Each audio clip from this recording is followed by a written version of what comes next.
still too many who remembered his past, and word would spread, along with speculation. He couldn't risk it. Not today. He came around a bend, walking up behind a slow-moving cart being pulled by a recalcitrant donkey. Bees with colorful wings were swirling around the donkey's head, making a loud hum and filtering the sunlight into a rainbow shining into the animal's eyes. The donkey was blinking and swerving back and forth across the road, dragging the cart and its driver with him, cutting off Harkin. He waved his hand, muttering a spell. "Incinere," he snapped, the bees turning to ashes and falling around the donkey in a gray rain, coating the animal's fur. Harkin glanced over at the edge of the forest, half expecting to see the shadow of the gardener. That should piss him off.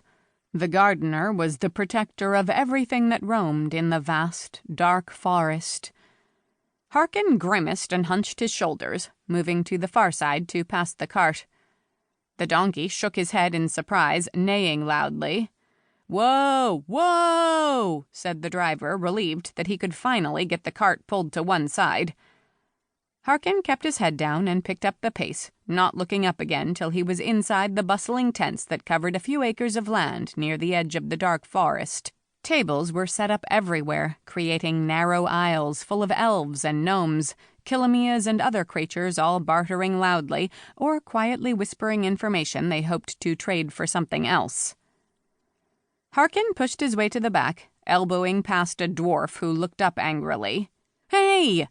The diminutive magical protested, but gave up when he saw Harkin's broad shoulders and angry glare.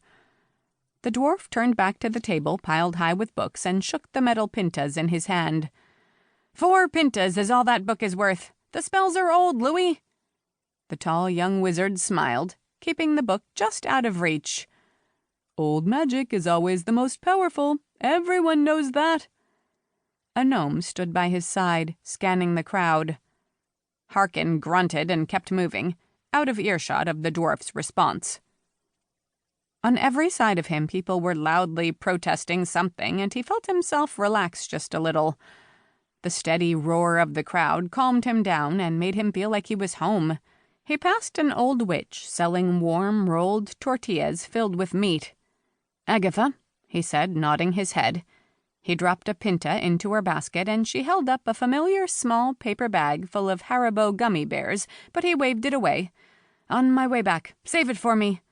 "You paid enough for this time and the next." "Then throw in a couple of Abba-Zaba bars." He smiled, but it never reached his eyes. "And a painted apple. Want to keep it healthy?" "You and your sweet tooth. Okay if I take a few gummies?" She smiled, showing a gap in her front teeth. "That's our usual deal, Agatha. Going on 20 years. Harkin stepped over boxes someone had left by the side of their booth, swearing under his breath. "This place is going downhill." A kilauea overheard him and let out a sly, rumbling laugh. "You were expecting luxury in the dark market. Can I interest you in an artifact?" The hairy giant held up a glowing glass orb in his meaty hand. "It can tell your future, I promise." Harkin ignored him, determined to get to the back of the tents as quickly as possible. The kilauea leaned back and let out a belly laugh and a growl. Harkin knew better than to look back and swerved to avoid 2 merchants sharing gossip, moving back again to get out of the way of a witch fingering the different wands laid out on a table. The paths through the market were never straight, and most visitors took a leisurely pace through the tents, careful to put a charm on their pockets to ward off an adventurous thief. Harkin finally got to the next-to-last tent along the row of largest tents on the furthest edges of the market, reserved for the bigger players who could afford the exorbitant rent and needed the privacy.